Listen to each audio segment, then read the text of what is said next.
Guys, apa kabar di siang hari ini?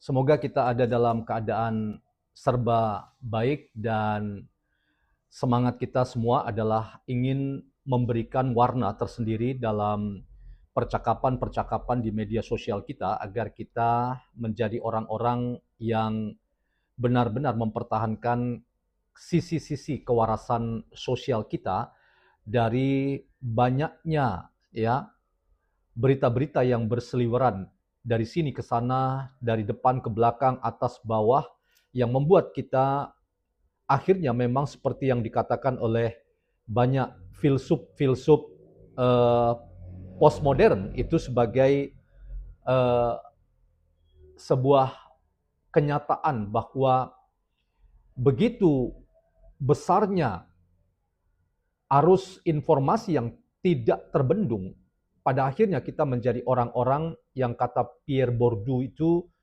mabok dan kemudian mau muntah ya. Jadi kita sendiri adalah orang yang pada akhirnya mau muntah dengan banyaknya informasi yang tak terbendung. Yang satu belum kita pahami, muncul lagi berita yang baru, satu belum kita mengerti, sudah muncul berita-berita yang baru. Dan kalau kita tidak pandai-pandai menyeleksi, maka kita menjadi orang yang akhirnya benar-benar tergerus oleh fenomena digitalisasi yang menghancurkan kita sendiri. Jadi ini adalah satu anomali, teman-teman.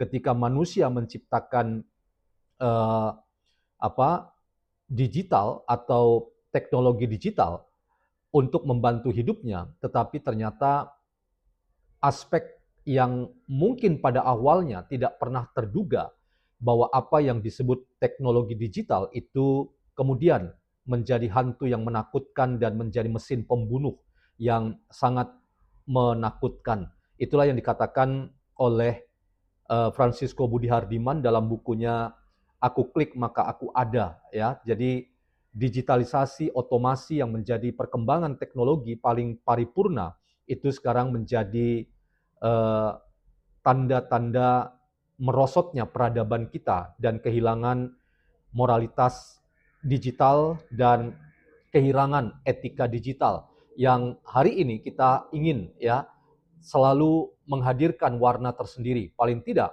dalam jagat media sosial kita, kita ingin memastikan tetap ada diskusi-diskusi yang bernas dan diskusi-diskusi yang sedikit ingin menarik nafas panjang, tanda kita tetap ingin waras secara sosial, secara kultural, dan tentu secara keagamaan dari perspektif agama kita masing-masing.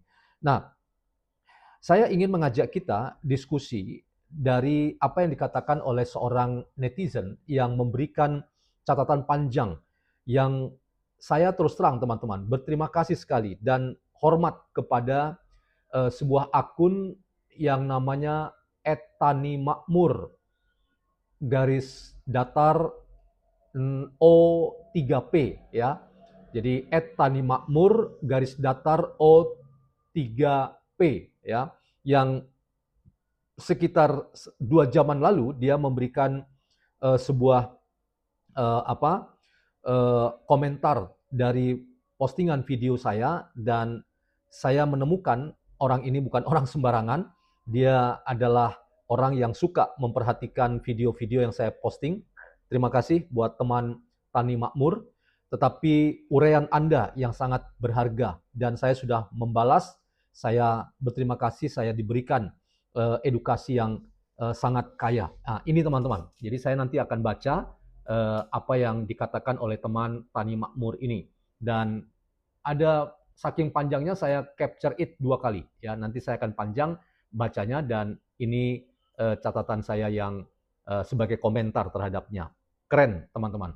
Nah, selamat datang teman-teman dalam channel YouTuber NKRI, sebuah perspektif filsafat untuk membaca fenomena sosial, politik, dan demokrasi di tanah air kita tanpa berpretensi untuk menggiring opini kita mempercayai pandangan-pandangan dalam channel ini. Sekali lagi teman-teman, terima kasih karena telah turut membesarkan channel ini dan kita kawal terus proses demokrasi kita dengan kesantunan dan keadaban dalam bernarasi. Izin saya membaca ya. Dia bilang begini, apresiasi untuk kehati-hatian Prof. Simon dalam menjaga diksi, penggunaan patut diduga adalah pilihan yang tepat dan menunjukkan kesadaran epistemik yang jarang kita temukan di ruang diskusi publik saat ini. Satu hal yang mungkin menarik untuk ditambahkan sebagai lensa baca, dalam kerangka hermeneutik Gadamer, Hans-Georg Gadamer, setiap pernyataan selalu lahir dari horizon tertentu. Artinya yang tidak kalah informatif dari apa yang dikatakan seseorang adalah apa yang ia pilih untuk tidak katakan. Fokus yang sangat konsisten pada satu isu, sementara isu lain diabaikan sepenuhnya. Bukan sekadar pilihan topik, itu adalah bentuk seleksi realitas. Disinilah Paul Ricoeur relevan. Diam bukan ketiadaan sikap, diam adalah tindakan itu sendiri. Pola selective engagement seperti ini tegas dalam konklusif ketika menghadapi pihak luar, tapi pasif ketika isu menyentuh lingkaran sendiri. Secara filosofis, justru yang paling menarik untuk dibaca bukan ya sekadar pilihan topik, itu adalah bentuk seleksi realitas. Dan bukan untuk menyimpulkan benar atau salah, tapi untuk memahami struktur sikap di balik sebuah narasi. Dan itu persis yang sedang Prof. Simon buka ruangnya. Semoga diskusi ini terus berkembang ke arah sana. Ya, wow, saya balas, wow, luar biasa catatan ini. Saya merasa diperkaya. Kawan ternyata menyimak dengan baik. Gadamer dan Ricoeur benar-benar adalah inspirasi dari channel ini. Thanks kawan. Sekali lagi terima kasih teman yang bernama Tani Makmur yang memberikan respon panjang dan sekaligus sangat mencerahkan. Paling tidak buat saya ya, ada dukungan dari perspektif filsafat. Paling tidak dua tokoh yang saya selalu rekomendasikan untuk dijadikan lensa menganalisis problem-problem sosial dan politik serta demokrasi kita, yaitu Hans-Georg Gadamer dengan teorinya yang terkenal Fusion of the Two Horizon atau Merging of the Two Horizon, dan Paul Ricoeur. Saya menulis disertasi tentang Paul Ricoeur dan saya banyak mengalami transformasi atau perubahan. Salah satunya adalah untuk melihat bahwa ternyata memahami itu membutuhkan apa yang dinamakan self-understanding atau self-consciousness, dan puncak dari berfilsafat itu adalah menemukan diri kita yang baru, atau the ultimate of philosophy is self-understanding, atau mengerti tentang diri kita kembali. Bukan seperti yang kita selalu lihat dalam media-media sosial kita, saling serang, saling membakar emosi, bahkan menyulut api fitnah dan kebencian terhadap pihak lain. Dan saya ingin katakan, channel YouTuber NKRI adalah bagian dari upaya kita menyehatkan situasi patologis yang ada dalam masyarakat digital kita, agar kita tidak hanya tergiring dengan satu opini, tetapi kita menjadi orang-orang yang bisa seimbang dalam beropini atau berwacana. Teman-teman, diskusi kita kali ini saya ingin memutar satu video yang saya temukan di sebuah akun TikTok, dan ini menarik sekali. Akun TikTok ini bicara tentang apa yang dikatakan oleh Rismond Hasiholan Sianipar ya, yang membongkar satu problem sosial yang ia sudah bisa rasakan ya, dan apa yang ia rasakan ini mungkin inilah yang satu persatu dibongkar oleh sang pemilik kebenaran. Siapa itu? Ya, kita akan simak bersama. Saya mencurigai ya, adanya afiliasi politik, makanya saya keluar dari kasus ini. Anda mendopleng tulisan saya 480 halaman itu yang Anda berikan lewat hanya chat messages yang tidak terstruktur dalam buku seperti buku. Saya sangat tidak percaya Anda memiliki kompetensi untuk menulis buku Gibran Black Chapter. Tidak ada satupun catatan digital, catatan apapun mengenai Anda menuliskan sebuah buku, kecuali 50 halaman buku di dalam buku Jokowi's Web pepper. Dan saya mencurigai ya, adanya afiliasi politik. Makanya saya keluar dari kasus ini. Anda mendopleng tulisan saya 480 halaman itu. Baik teman-teman, saya berhenti di situ. Kita akan putar satu video lagi yang saya ingin tunjukkan ini. Ini adalah respon Refli Harun ya, yang masih menjadi perhatian publik terkait dengan apa yang patut diduga ya. Ia punya hugel dengan kliennya, dalam hal ini Tifausia Tiasukma. Sekali lagi teman-teman, saya membatasi diri ya untuk tidak langsung menyebut ya pengacara ini, Bang RH, dengan kata-kata yang sudah menjustifikasi atau sudah masuk ke menghakimi. Biarlah proses ini kita tunggu apakah akan ada klarifikasi dari yang bersangkutan. Nah, poin yang ingin saya tunjukkan dalam video kedua ini adalah apa yang disebut oleh Refli Harun itu ingin ya tidak mau menggeser gawang. Jadi ingin fokus pada mencari, membuktikan ijazah Pak Jokowi itu adalah palsu, ya 99,9% palsu, dan tidak mau ya masuk ke ranah wilayah yang Refli Harun katakan itu becek-becek oleh karena dibeceki oleh hoax atau kabar-kabar rumor yang tidak produktif. Nah, ini yang dikatakan oleh seorang Refli Harun, fokusnya adalah membawa kasus seperti semula perjuangan mereka, yaitu membuktikan ijazah Pak Jokowi adalah palsu. Kita simak sama-sama apa yang dikatakan oleh Refli Harun berikut ini.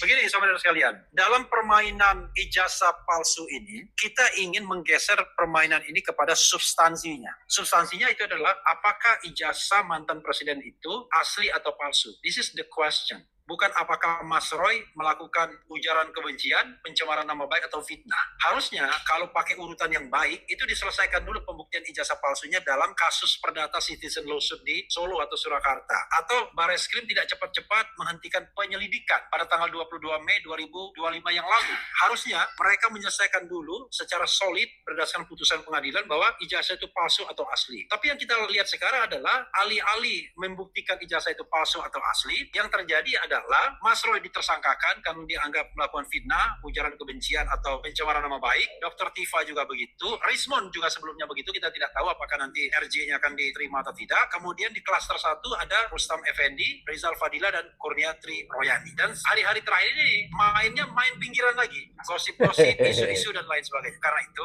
kita tidak mau melayani hoax seperti itu. Kita kembalikan pada rel sesungguhnya dengan meletakkan masalah pada sesungguhnya apakah ijazah Jokowi itu asli atau palsu. Karena sepertinya pihak sana sengaja untuk membeceki arena ini pada hal-hal yang tidak substantif. Kami kembalikan pada hal yang substantif.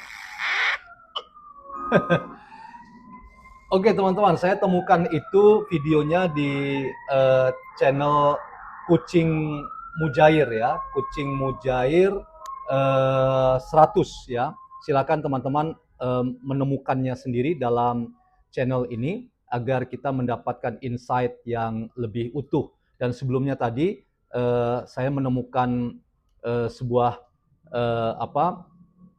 video di akun TikTok. Saya coba lihat lagi sekali lagi akun TikTok Debat Panas ya. Silakan temukan itu di situ. Nah, saya ingin mulai dari apa yang dikatakan oleh Rismond dengan kesadaran barunya bahwa ia mencium ada nuansa politik yang sepertinya itu menjadi bagian afiliasi dari perjuangan para pemburu ijazah Pak Jokowi, yang menurut Rismond itu adalah sebuah poin yang ia ingin pastikan. Saya tidak mau lagi masuk ke problem terkait dengan afiliasi politik atau kepentingan politik yang arahnya, kalau Anda simak lebih utuh video itu, maka video itu mau mengatakan afiliasi politik itu adalah menuju kontestasi pada 2029 mendatang. Dan panasnya situasi kontestasi itu sudah tercipta pada ya waktu-waktu ini. Dan ini makin membuat kita pada akhirnya, seperti yang saya katakan di pengantar awal yang panjang, kita semua adalah orang-orang yang sama-sama ya dijejali dengan banyak isu, banyak berita, dan semuanya itu belum tentu benar. Tetapi kita sendiri yang melihat, menyaksikan, dan kita sendiri yang berusaha untuk menemukan ya apa yang menjadi bagian penting dalam eh, menikmati informasi-informasi yang ada di jagat media sosial kita.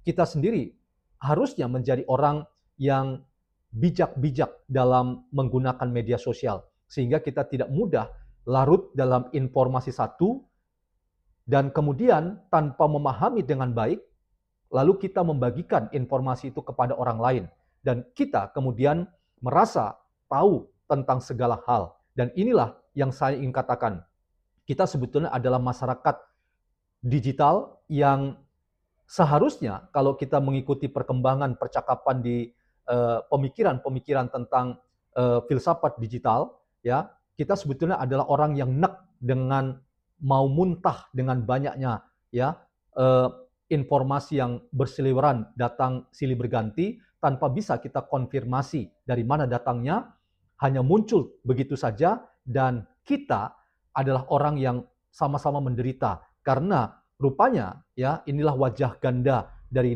digitalisasi sehingga kita akhirnya menjadi orang yang hanya menelan bulat-bulat satu informasi tanpa pernah berhasil untuk memberikan kritik terhadapnya.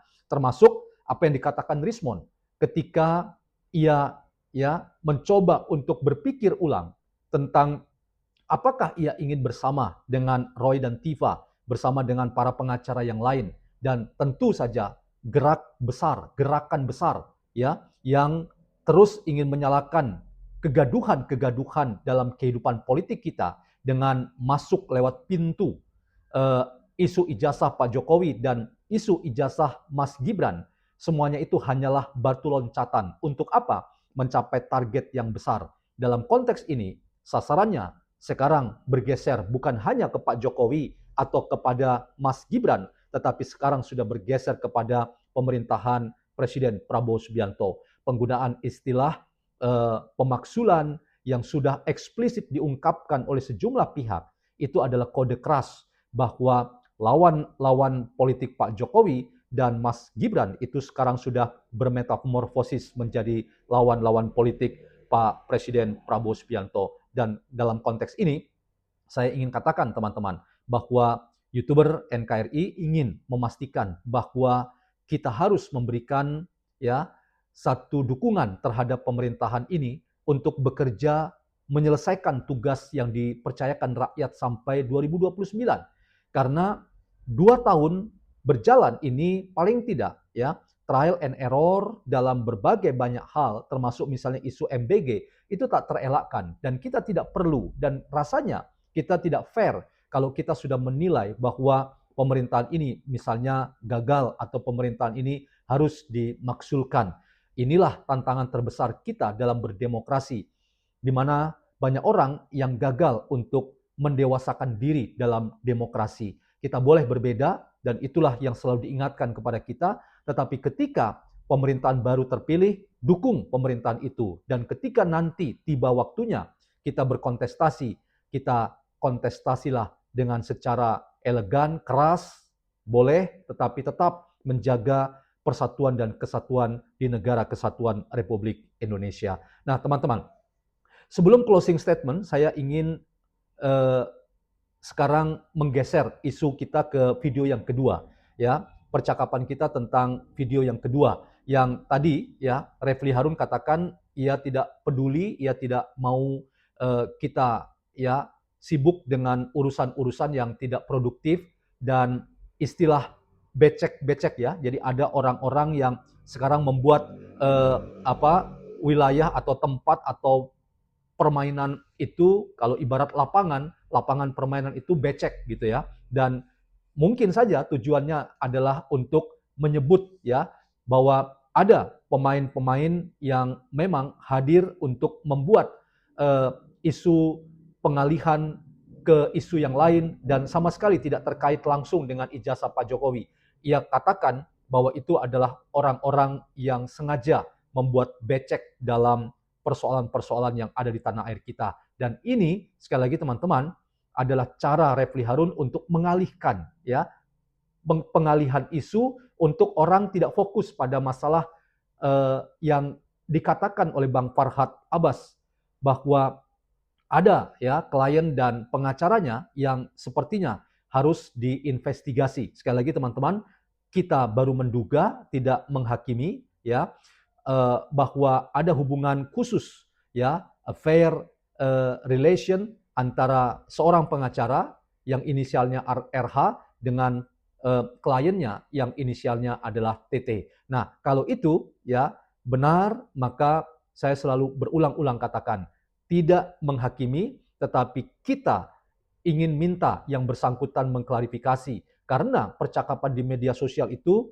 sekali lagi tidak menguntungkan kedua ya abang dan kakak kita ini. Agar apa? Klarifikasi yang cepat itu membuat akhirnya kita bisa mengerti bahwa kalau itu tidak benar, maka kita harus meminta maaf kepada Bang Refli Harun paling tidak, dan juga Mbak Tifausia Tiasuma. Karena apa? Karena kita sudah sempat melontarkan statement-statement itu. Dan termasuk saya kira Bang Farhad Abbas juga akan legowo, gentleman, ya berbesar hati untuk meminta maaf kepada Bang Refli atau Mbak Tete kalau memang benar ya apa yang ia katakan itu tidak benar. Nah teman-teman, sekali lagi saya ingin pastikan bahwa apa yang disebut dengan istilah becek itu tidak pernah itu datang dari kubu Pak Jokowi dan relawannya. Ya, kita tidak ingin menggeser isu lain bahwa isu ini harus dibawa ke pengadilan. Dan kalau dikatakan oleh Refli Harun tadi ya bahwa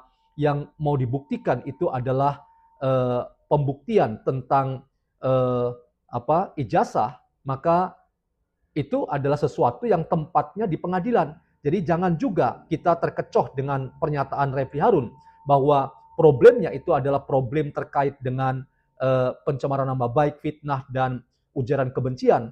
Ya, itu memang ya sudah menjadi pasal yang dikenakan kepada 8 orang tersangka dikurangi 3 ya. Mungkin Rismon ya apakah mendapat RJ kita belum tahu, tetapi pernyataan Refli Harun untuk fokus kita setuju, tetapi fokusnya membawa ini sampai ke persidangan. Karena di persidanganlah semuanya akan dibongkar, semuanya akan dinyatakan apakah ijazah itu asli atau palsu. Dan kita yang sudah melihat langsung ijazah itu tetap yakin bahwa ijazah Pak Jokowi adalah ijazah asli. Dan saya ingin katakan, ya salah menuduh bahwa kubu Pak Jokowi adalah atau relawan Pak Jokowi itu ingin ya bermain di lapangan yang becek dan kita juga tidak ingin membuat becek ya. Lalu pertanyaannya siapa yang menggeser gawang sehingga gawangnya ada di lapangan yang becek?